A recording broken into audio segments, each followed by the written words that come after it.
परमेश्वर ने अय्यूब के लाइफ में कहाँ कहाँ प्रोटेक्शन दिया, कहाँ कहाँ पर बाड़ा लगाया था। बोलो, संपत्ति के चारों तरफ, परिवार के चारों तरफ, बच्चे के चारों तरफ, उसके शरीर के चारों तरफ, उसके काम में, जॉब में, एवरीवेयर बाड़ा। शैतान जाता था, एक्सेस नहीं कर पा रहा हूँ। बाड़ा कैसे लगती है? पवित्रताई का बाड़ा, प्रार्थना का बाड़ा, फास्टिंग में जब जाते तो बाड़ा ये पैदा होती है। जैसे जैसे आप आत्मा की तैयारी में जाते हो, ये बाड़ा आत्मा में तैयार होती है। हालेलुया। ये बाड़ा कैसे तैयार होती है? आप जानते, जादू तंत्र मंत्र करने वाले भी एक बाड़ा बनाते हैं। ये बढ़ेगा नहीं, ये फ्रूटफुल नहीं होगा, इसका काम रुक जाए, वो भी तो बाड़ा बांधते हैं तंत्र मंत्र फूक छाड़ करके, है ना।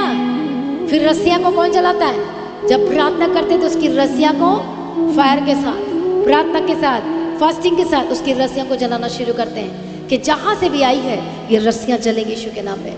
उसी तरह से जब वो देखो, वो कौन है? वो कॉपी मास्टर है, वो चोरी करने वाला। उसको पता आत्मा का नियम क्या है, जीवन पाने का नियम क्या है, नष्ट करने का नियम क्या है, घात करने का नियम क्या है, उसको सब कुछ पता है। उसलिए वो उसी तरह से काम करता है। वो नियम से बाहर नहीं जा सकता, वो परमेश्वर से ऊंचा नहीं है, इसलिए वो बाहर जाके काम नहीं कर सकता, वो अंडर करता है। बोलता जो आत्मा की जो नियम है तूने फॉलो नहीं किया, तूने बाड़ा तोड़ा है, अब मुझे एक्सेस मिल गया है या ना। बट जॉब के जीवन में उसको एक्सेस नहीं मिला। अय्यूब के जीवन में उसको एक्सेस, बाइबल में वही व्यक्ति था जो शैतान एक्सेस नहीं कर पाया, क्योंकि अय्यूब ने बाड़ा नहीं तोड़ा। शैतान बाड़ा नहीं तोड़ता। शैतान कैसे तोड़ेगा?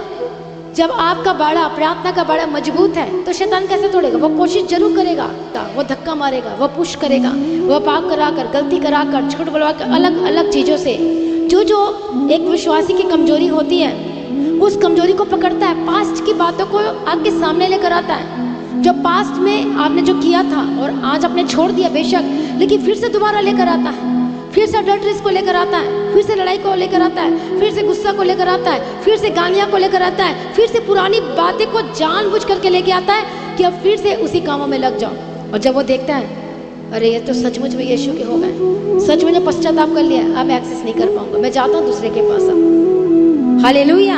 इसे जब उसे पता चल जाता है कि ये आसानी से पाप में जाने वाला नहीं है तो वो और इस्तेमाल करता है, लेकिन जब सक्सेसफुल नहीं हो पाता तो वो छोड़कर चला जाता है। इसलिए जो जॉब के जीवन में चारों तरफ प्रोटेक्शन थी, ग्रेट डिवाइन, वो दिख रही थी क्या? आंखों से दिख रही थी या आत्मा में तैयार की जाती है? आज से आपको भी आत्मा में तैयार करना है। पवित्रताई में बढ़कर तैयार होंगे, फास्टिंग में जाकर तैयार होंगे, परमेश्वर के वचन में बढ़कर तैयार होंगे। ये बाड़ा आपके लाइफ में